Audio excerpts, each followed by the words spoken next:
One single battery order just broke every record the energy industry has ever seen. 60 gigawatt-hours signed in a single deal.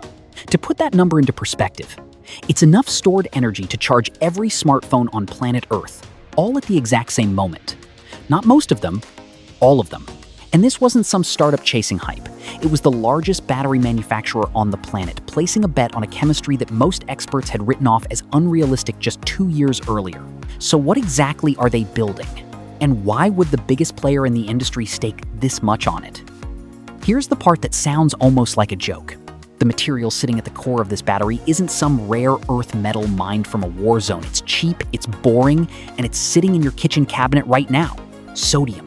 The same element in ordinary table salt. A battery built from something this ordinary just became one of the most disruptive stories in global energy. And that raises an obvious question. If salt is really this powerful, why did it take the industry 30 years to notice? The answer starts with the technology sodium is now trying to dethrone. 3 men spent decades solving one puzzle before anyone called it lithium-ion.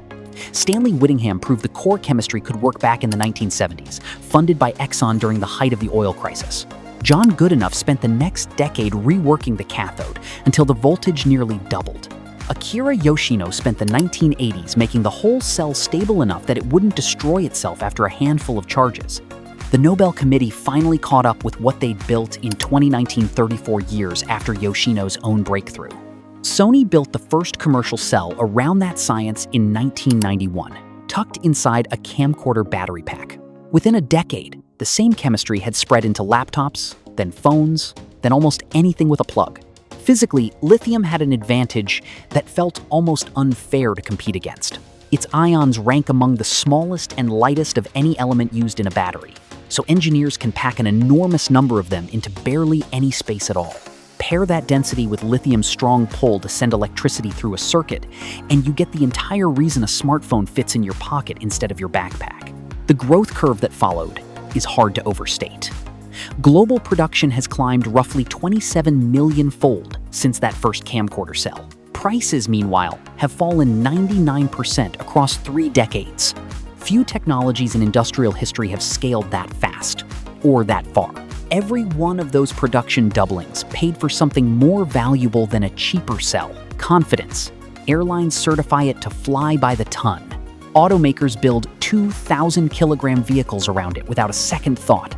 That kind of certainty doesn't come from a marketing department. It comes from 3 decades of the same chemistry behaving exactly the way engineers expect, shipment after shipment. None of that explains why a fully charged pack can occasionally catch fire in a parked car, or why the same battery that performs flawlessly in Arizona can lose nearly half its range on a freezing morning in Oslo. Those aren't flaws Sony could have caught back in 1991. They're baked into the chemistry itself. Lithium doesn't fail quietly.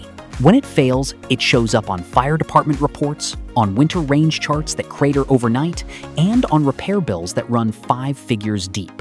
A punctured cell, an overcharge, a moment of overheating, and the electrolyte inside doesn't just fail. It ignites, then floods heat into every cell packed beside it, and an entire pack goes up within seconds. Samsung found this out in 2016. The Galaxy Note 7 vanished from shelves on every continent after a wave of battery fires. That was a phone. Scale the same chemistry up to power a 2-ton vehicle, and the stakes stop being about a recall. They become about survival. More than 800 fires, 30 lives lost. In New York City alone, since 2022. Hold does something even more insidious. Below freezing, lithium ions can't slot into the electrode fast enough, so raw metal plates onto the surface instead, a process engineers call lithium plating. Those deposits grow into microscopic spikes called dendrites, and dendrites are exactly what shorts a cell from the inside. Even short of that failure, the range hit alone is brutal. 20 to 40% gone in a single winter morning. In Norway, in northern China, that's over 100 kilometers erased before breakfast. Then there's the bill nobody wants to open. A full pack replacement lands squarely in 5-figure territory, $5,000 on the low end, $20,000 or more on the high end. None of this makes lithium a flawed technology. It makes lithium a technology running into the limits of its own physics limits that eventually pushed researchers back toward an element they'd abandoned decades earlier. Ford Motor Company took a serious swing at this in 1966. Their sodium-sulfur cell, built by researchers Neil Weber and Joe Coomer, roughly doubled the energy density lithium would later achieve, but only at operating temperatures above 300 degrees Celsius, hot enough to liquefy lead. Nobody was putting that under a family car's hood. The deeper problem sat at the atomic level. Picture graphite as a parking garage built for motorcycles level after level, spaced just far enough apart for a lithium-ion to glide straight through. A sodium ion is closer to a delivery truck. It doesn't fit between the levels, and forcing it in cracks the whole structure within a handful of charge cycles. On ordinary graphite, sodium barely gets stored at all, roughly a tenth of what lithium manages in that exact same material. For 4 decades, that single mismatch buried sodium as a serious contender. Papers kept publishing. Almost none of them moved the needle. Then, in the year 2000, 2 researchers in Canada found the opposite of what everyone assumed the answer would look like. Every battery breakthrough before this one had chased more order. Cleaner crystals, tighter stacking, more perfect geometry. This one went the other way entirely. They built a carbon structure engineered to be messy, structured anarchy at the atomic scale, riddled with disordered pockets. And inside that chaos, a sodium ion finally had somewhere to sit without breaking anything. Reversible capacity leapt to nearly match lithium's own performance on graphite. They called it hard carbon, a material that only worked because it refused to be orderly. But hard carbon had a flaw hiding inside its own chaos. Those same disordered pockets that made room for sodium also made the material porous. And porous means thirsty. It drank in moisture like a sponge, and a single trace of water inside a working cell was enough to poison it slowly from within. For the next 25 years, that invisible enemy stood between hard carbon and anything resembling a real product. Engineers had found the fix. Now they just had to survive the thing that kept destroying it. The company that finally beat that enemy wasn't a startup chasing a moonshot. It was CATL, the same manufacturer behind the record-breaking order from the start of this video. In April 2025, they gave their sodium chemistry a name, Naxtra. By December, it was rolling off production lines, not laboratory benches. Water was the first law of physics. CATL had to bend. They coated every single particle so it pushed moisture away instead of soaking it up, and locked humidity on the production line down to levels most factories never even bother measuring. The sponge that used to drink itself to death stopped drinking altogether. Raw, hard carbon, under a microscope, looked like an unfired clay brick, porous, rough, prone to trapping gas inside its own pores every time the cell charged. CATL rebuilt it into something closer to glazed ceramic tile. Dense, smooth, sealed shut. Same chaotic structure sodium needs to survive inside. None of the gas-trapping mess that used to ruin it. Getting that material to stick permanently to the aluminum foil beneath it through non-stop expansion and contraction took an adhesive engineered at the molecular scale. And instead of building a separate anode at all, CATL let the sodium paint its own anode directly onto the foil during the very first charge, a coat so thin and so even it added back far more energy density than the trick had any right to deliver. The result closes a gap that looked unclosable 2 years ago. Energy density now sits close enough to standard LFP cells that most drivers would never spot the difference on a spec sheet. Cycle life pushes past 10,000 full charges before any real capacity loss in specialized deployments. That's the equivalent of driving to the moon and back 7 times without ever swapping the pack. Remember that freezing morning in Oslo, the one that could gut a lithium battery's range by half? This is where sodium turns around and hits back. At that same minus 30 degrees Celsius, Naxtra throws out almost 3 times the discharge power of a standard lithium pack. Drop the temperature to minus 40, and the cell still holds on to more than 90% of its capacity. Push it all the way to minus 50, colder than anywhere a production car has ever been driven, and it just keeps going. Charging matches that same defiance. A full pack reaches 80% in 15 minutes at room temperature, and even locked inside a deep freeze at minus 30, it climbs from nearly empty to 80% in half an hour. Engineers drove nails straight through it, crushed it under a mechanical press, cut into it with a hacksaw, overcharged it on purpose. hunting for a failure. Nothing. No fire, no smoke, no runaway reaction of any kind. This cell didn't just survive China's toughest battery safety gauntlet, it became the first sodium-ion battery in history to walk through it untouched, and every car built on a Naxtra pack from here on inherits that same immunity. This isn't sitting in a lab anymore. Right now, on ordinary Chinese streets, a budget-class sedan called the Changan Nevo A06 is doing something no lithium car has managed yet. Putting real drivers into a real commercial fleet, powered entirely by a battery that never touches lithium. It's the car quietly ending the idea that electric and affordable can't be the same word. CATL and NIO built the infrastructure to back that up, and it solves the exact pain from earlier in this video. In the cold regions where lithium owners used to sit through an hour-long charge just to get moving again, a Naxtra pack now gets swapped for a full one faster than most people fill a gas tank. Remember that record-breaking order from the very first seconds of this video, the one that could charge every phone on Earth at once? That was CATL signing a 3-year, 60 gigawatt-hour supply deal with the storage giant HyperStrong, plus a separate 5 gigawatt-hour agreement that brought the same chemistry into the European grid. This isn't a lab curiosity chasing investment. It's already load-bearing infrastructure. Then there's the copper exorcism. Copper is the red gold of the clean energy transition fought over, price gouged, and mined from a handful of politically fragile places on Earth. Every lithium battery needs it. Naxtra needs zero. CATL ran aluminum straight through the entire cell instead, and that single decision alone erases roughly 70% of the current collector's cost, before sodium's own chemistry saves a single additional cent, which brings us to the number the entire industry has been chasing for a decade. Sub-$20 battery cells.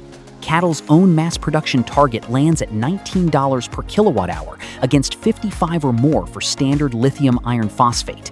That gap isn't a discount. It's the price point that makes a gasoline engine look like the more expensive option. $19 a kilowatt hour doesn't just undercut lithium.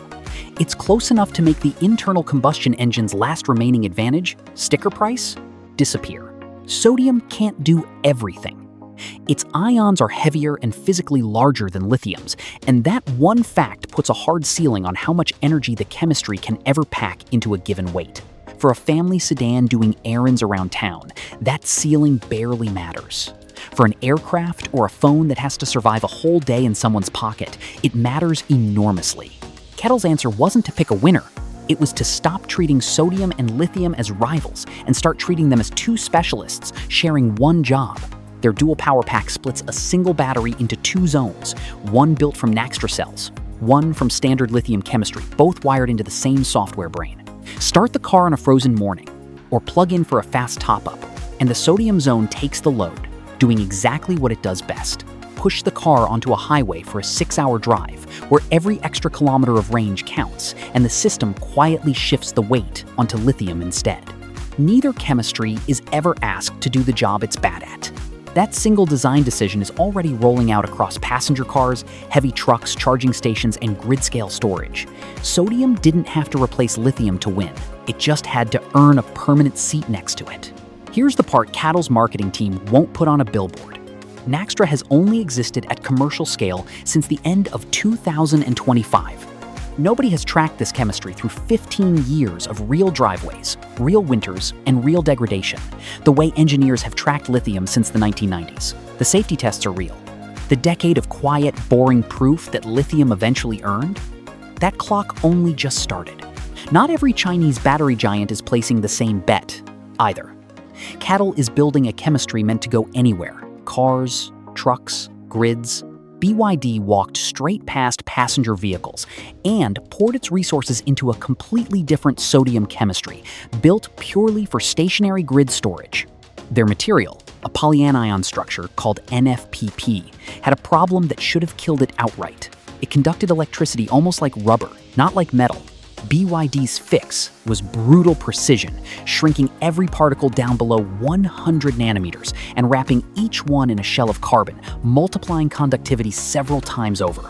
Their target, a price point low enough to build a monopoly fortress around grid storage before anyone else gets there. Two of the most powerful battery makers on Earth looked at the exact same element and placed two completely different bets on where it wins. That kind of disagreement, at that scale, is usually a sign the real fight hasn't even started yet. This is the number that actually rattled people outside China.